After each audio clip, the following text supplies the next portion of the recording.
first. You are an assistant solicitor general, Yes. but you're also volunteer for the prison. Yes.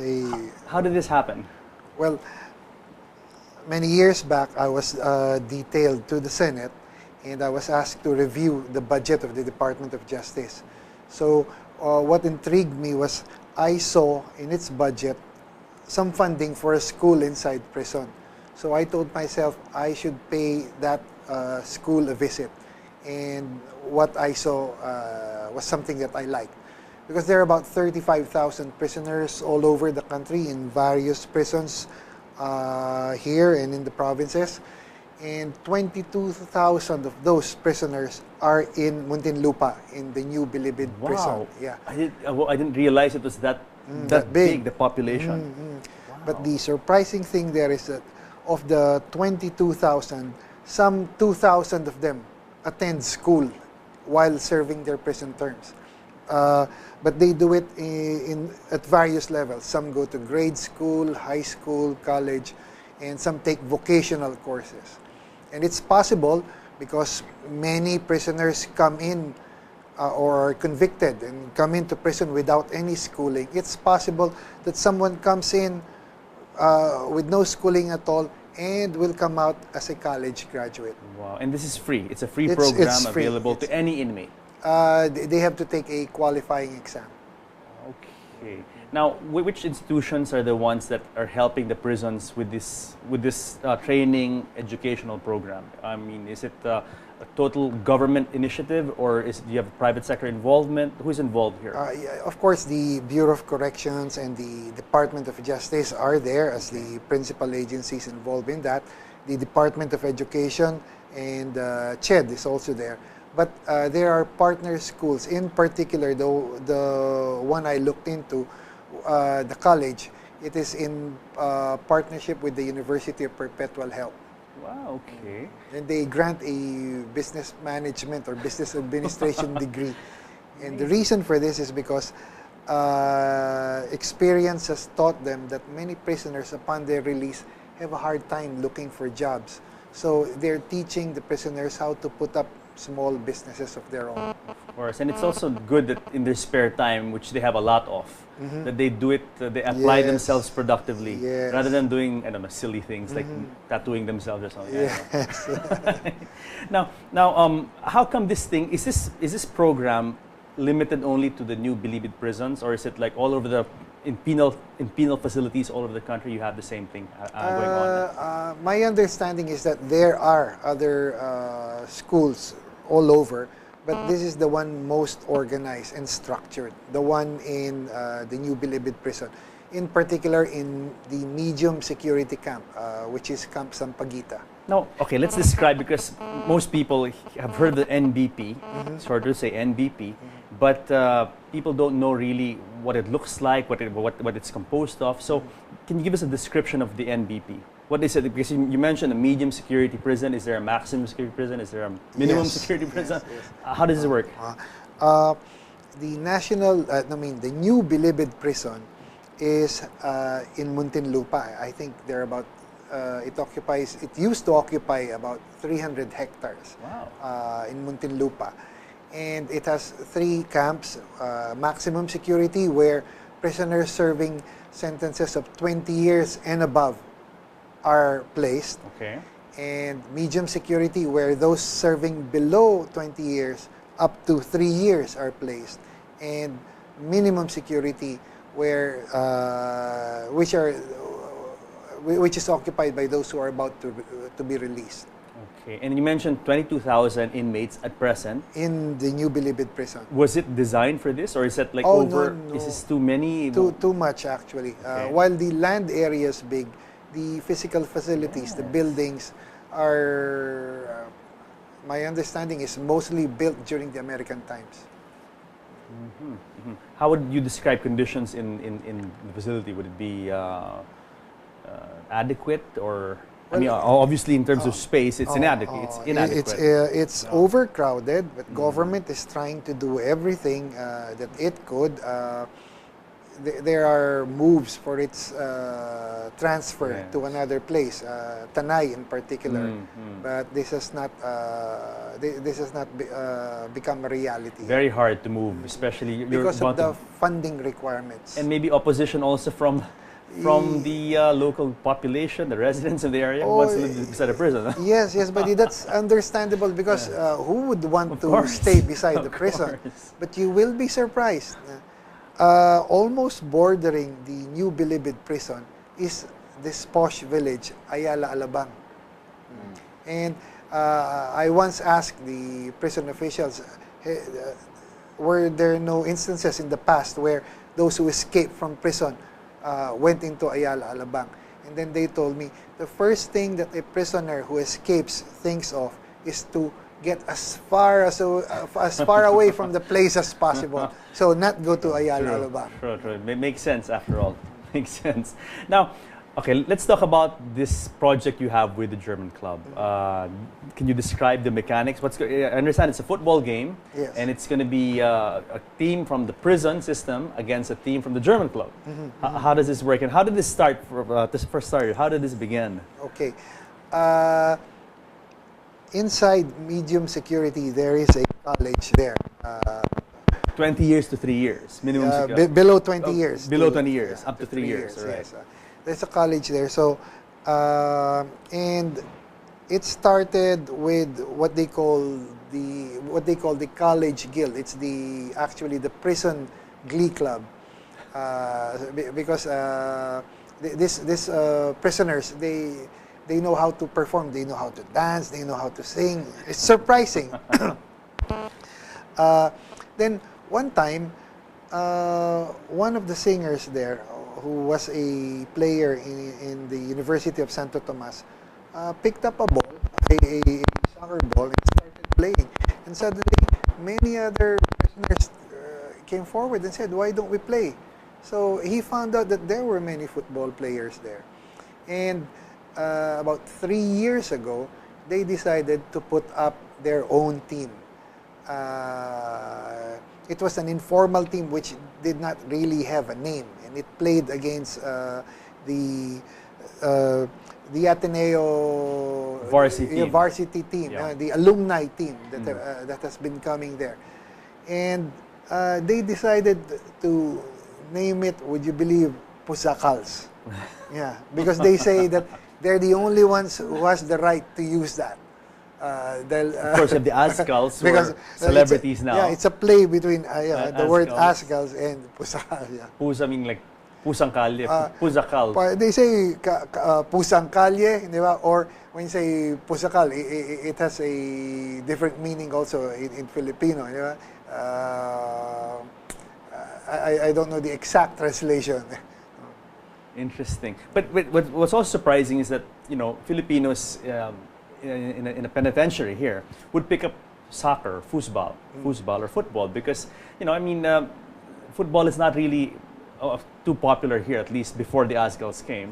I mean, it really was basketball. So it's interesting how they would pick up this sport, Yes, football. Yes. Now, in the case of the German club, how did the German club, Mikhail, link up with Carl's group now?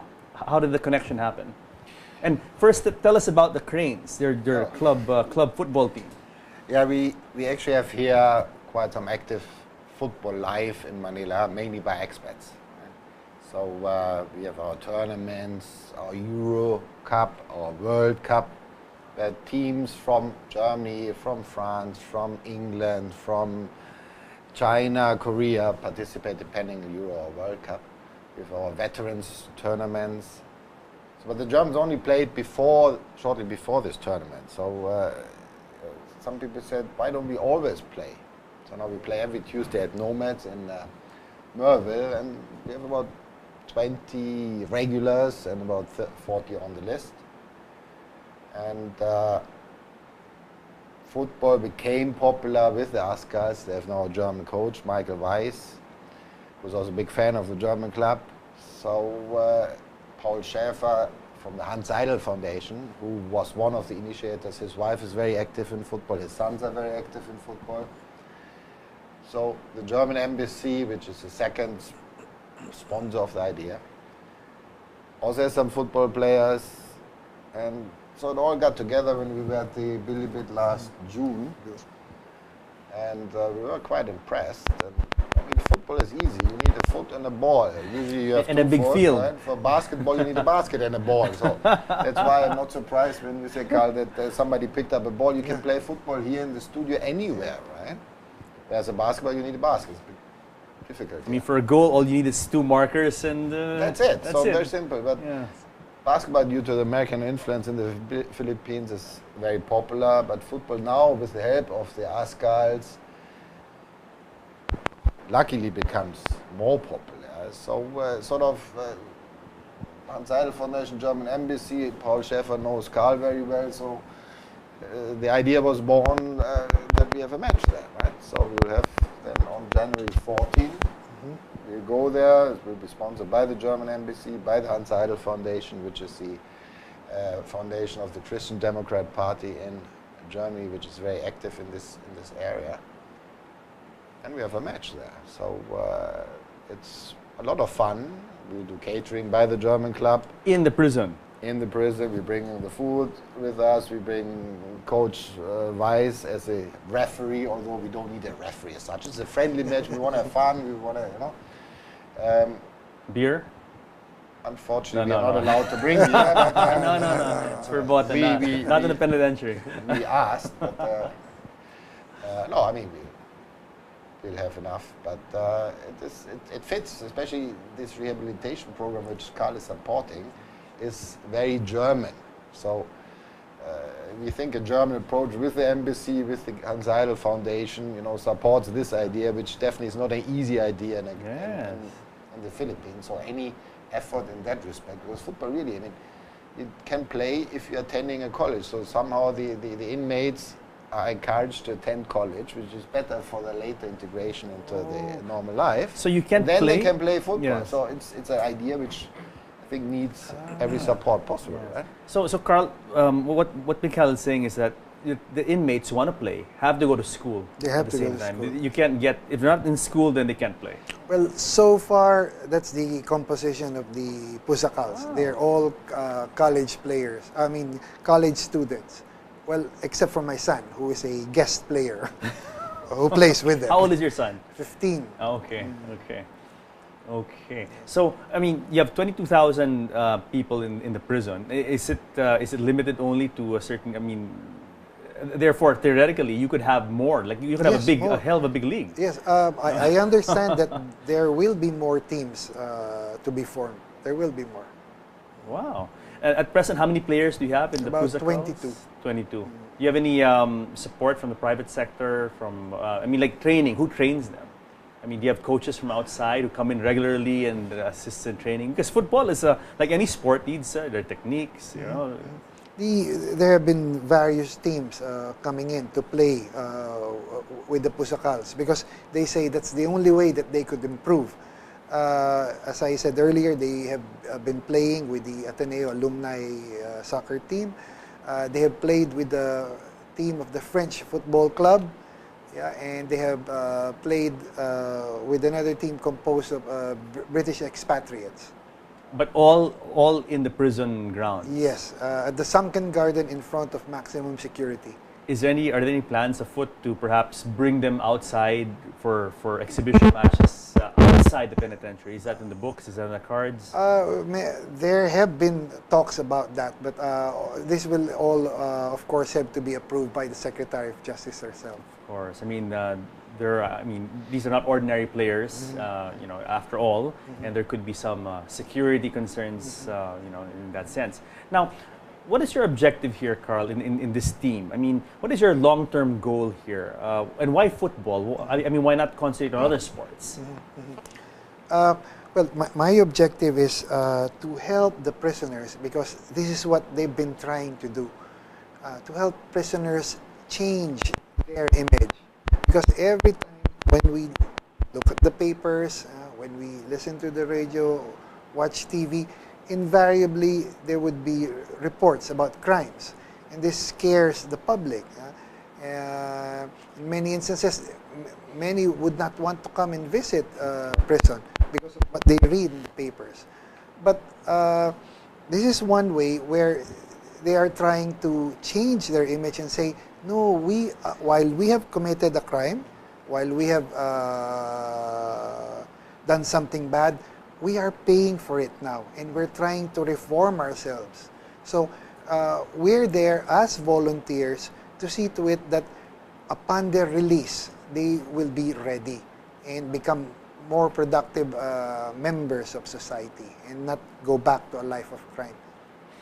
In the prison, Carl, what do you teach? What subject? Well, I used to teach business policy because that was my Wow. undergrad course, but I found it really hard and challenging, because the prisoners, you will be surprised, they ask so many questions, and I thought that it would be really unfair to be just checking their papers or giving them a grade without comments and giving the papers back to them. So I said, maybe what I will do henceforth is to start inviting people whom I think could help change the prisoners. Paul Schaefer is one of them. Hans Seidel Foundation. Yes, of the Hans Seidel Foundation. Michelle also.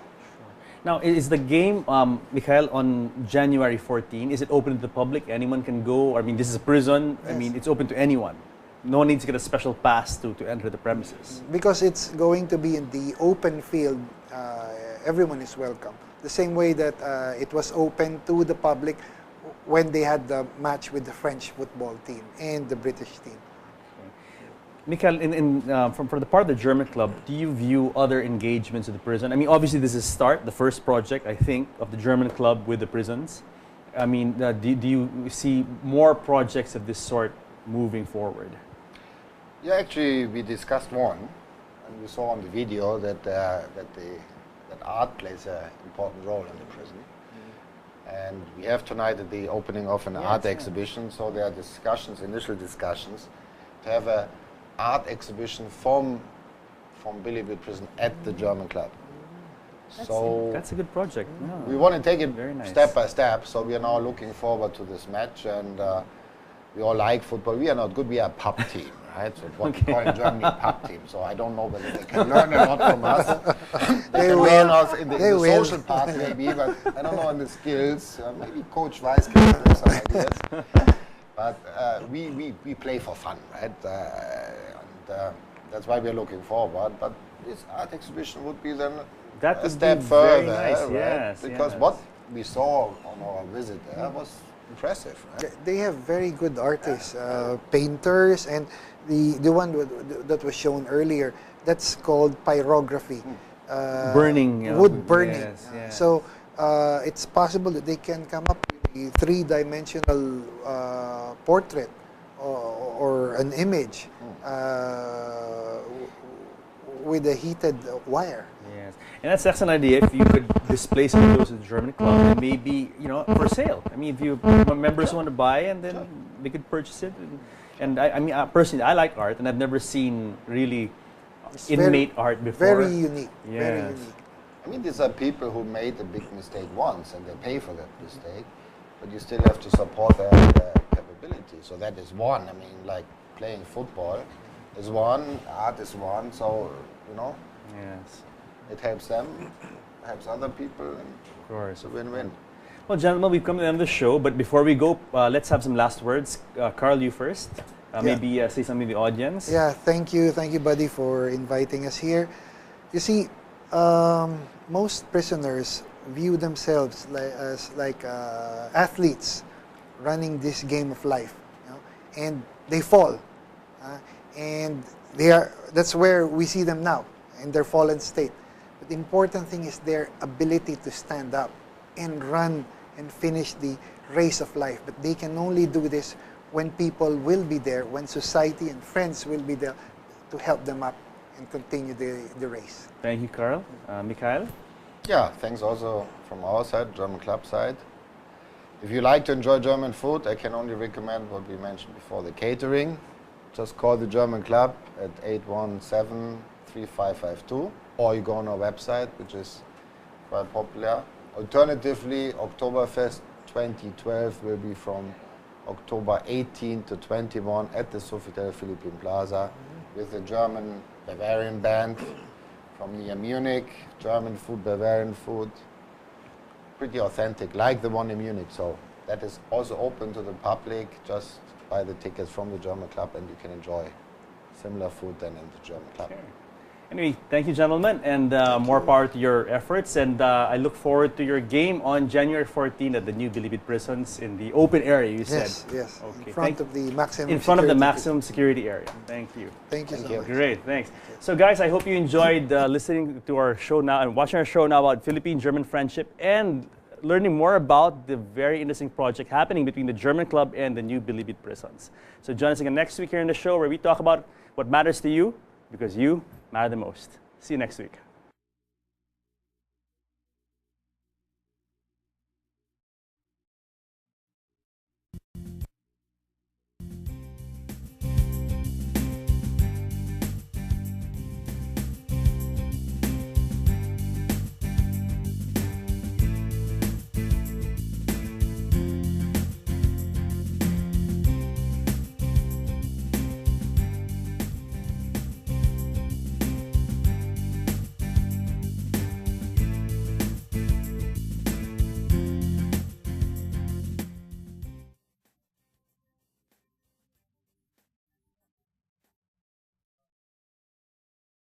First, you are an assistant solicitor general, Yes.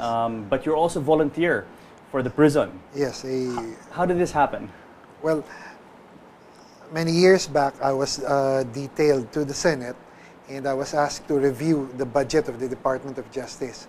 So what intrigued me was I saw in its budget some funding for a school inside prison.